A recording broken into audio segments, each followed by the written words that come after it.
Here's a look at the replay. I presume this is with Mike Channell coming into the chicane. Boom! There goes your left front and your wishbones, and you didn't wish for that. Hello, welcome to Outside Xbox. I'm Mike, and if you know me at all, you'll know that I'm super into motor racing and into sim racing. If you're unfamiliar with the concept, sim racing is playing games that are designed to replicate the experience of driving a racing car as closely as possible, because real racing cars are really freaking expensive. At least that's how I explain it to Andy and Jane. Sim racing is beloved of not just motorsport fans, but also real racing drivers looking to keep their skills sharp. And with most motorsports still on hiatus, there's a fair few of those knocking around. As a result, there's been a ton of sim racing esports going on in the last few weeks, and I've been on a sort of weird lockdown sim racing esports adventure recently. Obviously the global situation with COVID-19 is awful, but in a weird sort of twist of fate, I've been very fortunate to be involved in some top level esports races that I could only have dreamed of a few months ago, predominantly the ABB Formula E Race at Home Challenge, after I was invited by Asus Republic of Gamers to participate in the test race around the Monaco circuit. If you're not already aware of Formula E, it's a racing championship where all the cars are powered by electric motors. So while the cars do look quite a lot like Formula 1 cars from the outside, on the inside they're designed as a sort of vision for sustainable, environmentally friendly racing. The ABB Formula E Race at Home Challenge in support of Unicef is designed not just to entertain the fans who are missing the real life Formula E races, but also to raise a bunch of money for Unicef, which is working really hard to help mitigate the effect of the COVID-19 crisis. So what we have had is a season of races taking place in the virtual world on a PC racing simulation game called rFactor 2, which features Formula E DLC, both cars and tracks. Now let's be clear, I could never get into these races on merit alone, I'm just not fast enough. But they have been an absolute joy to participate in what is quite a dark time. So I thought I'd just sort of share with you some of the coolest things I've experienced as part of being, temporarily at least, a sim racing esports pro. Being part of the ABB Formula E Race at Home Challenge has meant that I've been facing off against some of the fastest sim racers on the planet. So guys like Kevin Siggy, Nuno Pinto and Peter Briliak are probably names you don't know, but these are guys who are capable of extracting pace out of a pretend race car in a way that borders on witchcrafts. Now obviously I was nowhere near these guys in the actual races, but what was really good for me as a driver was being in the test servers with them. So before each race, every week, there would be a week-long practice server running where people would dip in and out and go and do their practice laps in the same conditions that they'd be facing in the race. And so for me, it was amazing to be in this test server with the fastest sim racers in the world and to be able to sort of compare myself to them and see where I was sort of coming up short or where I was actually being able to sort of keep pace with them.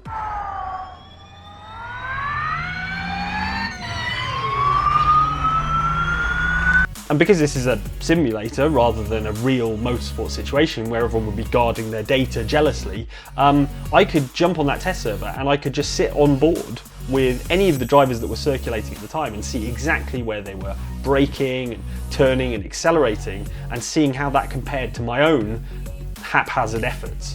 Now obviously whether I could replicate what they were doing myself was another matter entirely, but what it meant was that I was getting sort of appreciably faster as I was testing, which was really, really cool, and not necessarily something that happens when you're just sort of sitting on your own hot lapping with only the sort of clock to compare yourself to, because obviously you can end up going down completely the wrong route with your lines or your braking points, or just not knowing that you can brake later or carry more speed through a corner.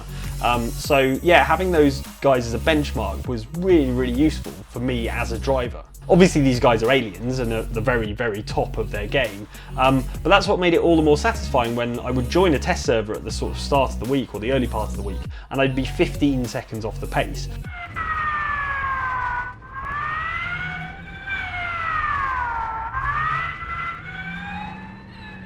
But then as time went on, I'd be getting closer and closer and closer to their times until I was only maybe 3 or 4 seconds off their pace, which is pretty good for me, given that I don't do this all day every day for a start, and also I don't actually have any natural talent for this. I never went go-karting as a kid, I've never demonstrated any real aptitude in racing. I just really like it.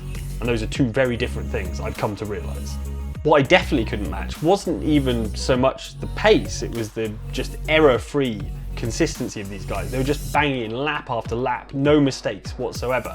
And I think that's really the thing that differentiates the sort of top sim racers from guys like me and potentially people like you as well, which is that they just have this level of consistency and they are able to replicate their lines and braking points to the millimetre every single lap. And for me, that's just impossible.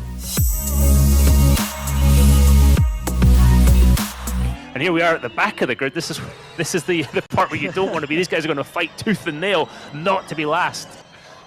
Yeah, this is wheel to wheel, and oh, into the wall there goes the Jaguar. The Jaguar is Kai Bacchini, the Porsche is Mike Channell, and they've got until the end of this lap to not be last.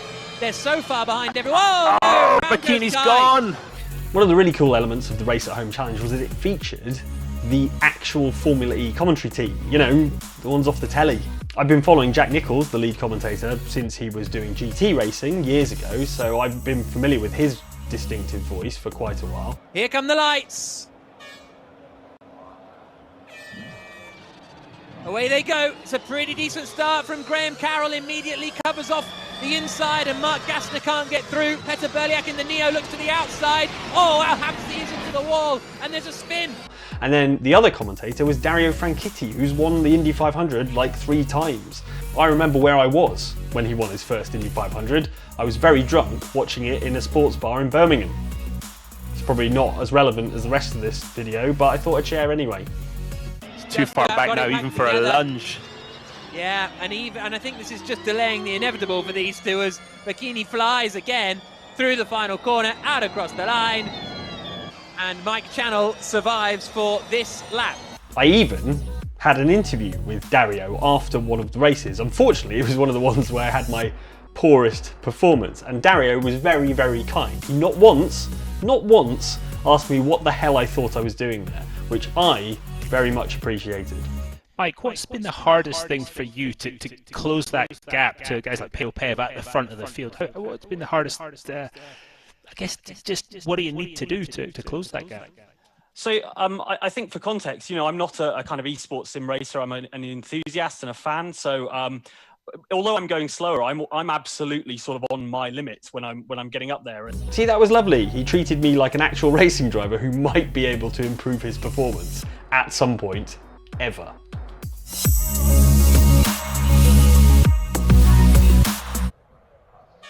It's about to begin. Here come the lights. Siggy on pole. Muller alongside him as the race gets underway. One of the excellent things about being part of this championship in particular was getting my head around the Formula E car, which obviously I watched them on television, but I didn't really understand how different they are to drive from a regular racing car. You can see some of those differences from the sort of TV cameras when you're watching it in real life, but it's not until you sort of get behind the wheel, sort of virtual or otherwise, that you really understand what a difference the weight of the batteries makes in terms of the momentum that you're carrying into the corner, the fact that you're on treaded tyres, which is a thing unique, I think, to this series at this level of motorsport at least. Most racing cars are on slick tyres, which are very sticky and grippy. They're more based on road tyre technology than race car tyre technology. So that was fascinating. And then there's obviously the regen braking, which affects your braking distances and things like that. Then there's just the sheer accelerative ability of these cars. So because it's an electric engine, all the torque is delivered instantly. So you don't have any of the torque curve that you would get with a normal combustion engine.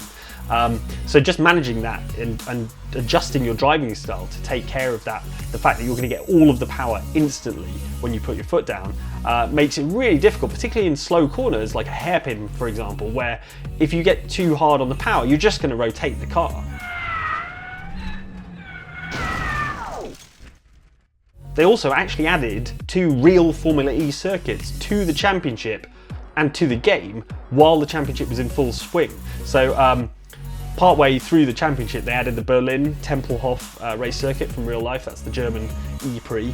And then they added for the finale, for the final 2 rounds, the New York circuit. And I've no idea how they managed to turn these DLC tracks round so quickly, but they did.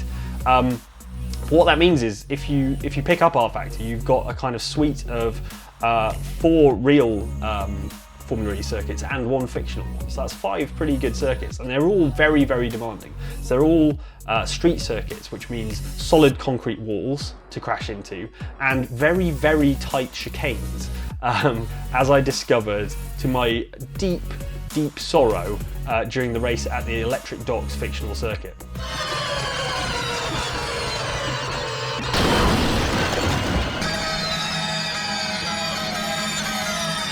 Yeah, it's a good job it was a virtual race, because those things look expensive. Even regardless of the pressure of being involved in an official Formula E race, virtual even though it was, I think this is one of the biggest challenges in sim racing, the Formula E stuff in rFactor 2, and if you have a PC that is worthy of the sort of technical demands of that game, you should definitely check it out. They're really interesting cars to drive, and I really sort of developed a kind of fondness for the quirks and eccentricities of driving one of these cars.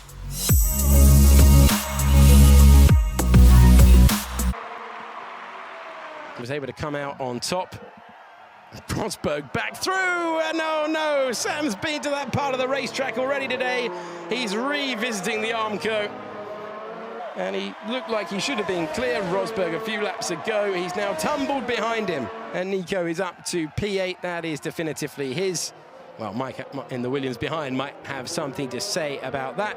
So in addition to the ABB Formula E Race at Home Challenge rounds, I also got invited to a one-off appearance by Heineken to the Challenge Heineken Legends race on the Formula 1 game, which was a nice break and something completely different from what I've been doing with the Formula E things. And it also meant that I got to drive against, and I can barely believe I'm saying this, 2016 Formula 1 World Champion Nico Rosberg.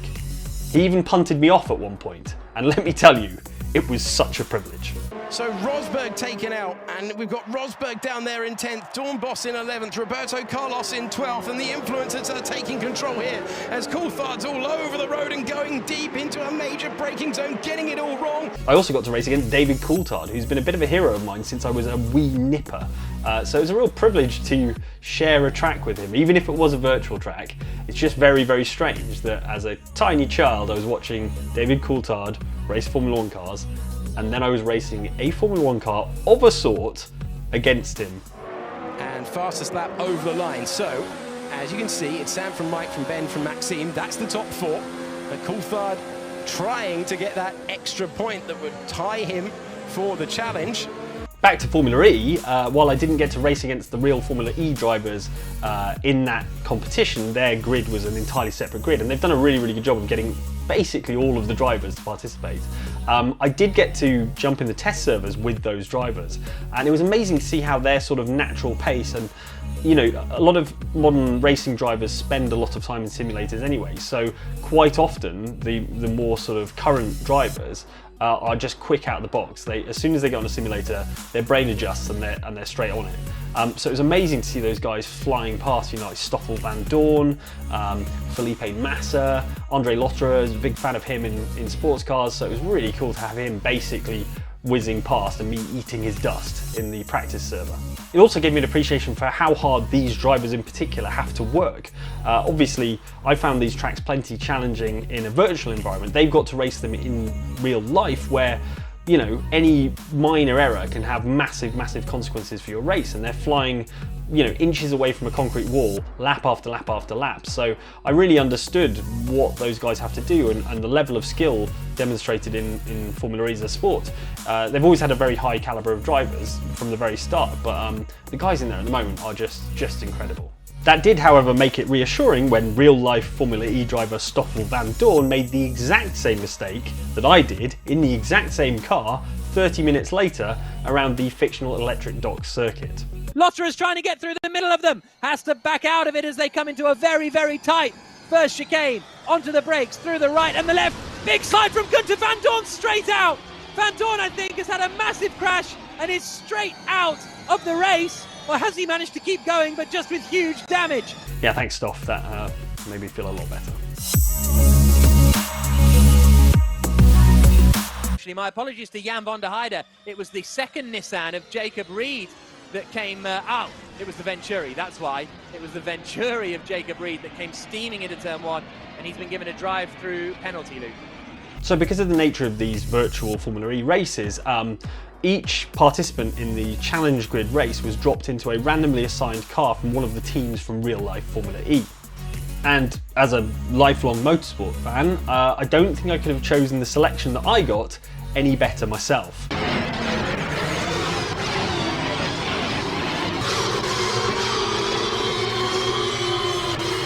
I got to race for Porsche, who have competed in pretty much every discipline of four-wheeled motorsport you can think of. I got to race for Mercedes, who are the current Formula 1 Constructors World Champions and have a racing history that goes back to the 1920s in Grand Prix racing. And I got to race for Jaguar, who are a legendary brand who've competed at Le Mans and won there. And Le Mans is one of my favourite races, so it was really cool to represent them as well. Rogers in 4th. This is Noah Roivers, who is fighting with Charlie Martin. Someone sending one in behind. I think that was Mike Channell going on a bit of a bold one on Jacob Reed. And one of the coolest things was these teams were tweeting about me as if I was a real driver, and obviously afterwards having to endure my terrible results, which I'm sorry for.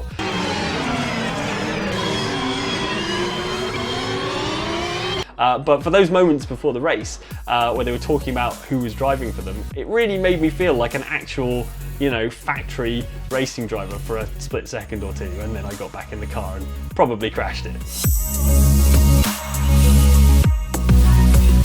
So one of the really cool elements for me of this kind of brief explosion of sim racing esports has happened, and that I know will go away again when the lockdown is properly sort of finished and real motorsport has returned to circuits around the world. But one of the really cool things for me is the level of diversity that has occurred, because some of the traditional barriers around motorsport, the barriers to entry, have disappeared or don't exist in sim racing.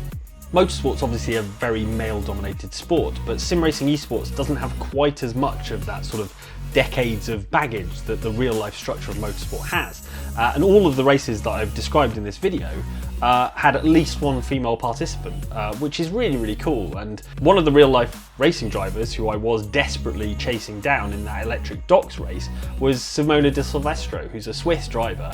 And she's brilliant. I've watched her in many, many races, including IndyCar, and she did participate in Formula E a while back. So yeah, it was really, really cool to be dicing with, you know, women who definitely, I think, still have a much tougher time in motorsport than guys do. It's not really up for debate. And there is Charlie Martin in the bottom left, running in 16th position at the moment. I think she might have had a few, but I think she's got quite a bit of damage, to be honest, because the lap time is dropping away massively. What's more, in a really cool move, Formula E invited Charlie Martin as a full season competitor for the whole Race at Home Challenge season. And Charlie Martin is someone who I raced sort of alongside in Ginettas. She was in the GT5 class, I was in the GRDC back in 2018. But she's a real sort of trailblazer in terms of LGBT representation in motorsport. And her goal is to be the first trans racer at Le Mans, which I think is a super honourable goal, and I'm looking forward to cheering her on when she gets there. Finally, this is going to sound a bit soppy, but one of the coolest things about this entire experience has been the level of support from the OutsidexBox fans. Now, I'm aware that only a very, very small percentage of the regular OX fans actually care about motorsport at all, but the sheer number of people who showed up to those live broadcasts on YouTube and were in the live chat, you know, cheering me on and making a bunch of noise and cracking a load of jokes that no one else would get, did not go unnoticed by me. It also didn't go unnoticed by Formula E themselves, and they actually tweeted me to tell me how awesome the OX community has been over the course of the entire series. I'm pretty sure they still don't know who Egbert is, though.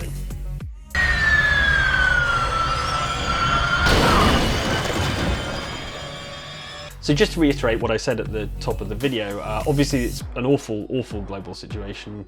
I wanted to get better as much as anyone else, but this esports thing has been real sort of therapy for me. It's really been my happy place during this extensive lockdown period, which has seemed to go on forever. So I hope it's brought some entertainment to you too if you've been watching the races. If you haven't watched the races and would like to, they're all on the Formula E official YouTube channel. And actually, if you've sort of caught the bug for this stuff, and you're watching this as it goes out, they've got their grand finals on Saturday and Sunday, so if you'd like to check that out, that will all be over on the Formula E channel. But yeah, thank you so much for watching. Thank you for supporting me. If you were in the chat supporting me, it was really appreciated, and it was really nice to be able to jump in just before the race and say thank you for the support and things like that. So I really do appreciate that. And if you'd like to hear more about a bunch of racing games that are coming out in the next few months, there's tons of stuff coming out on Xbox. So if you'd like to hear more about racing games in general, then do like and subscribe, because we talk about them. Well, I talk about them all the time. Everyone else tolerates me talking about them all the time. So yeah, do that, and I hope to see you again next time.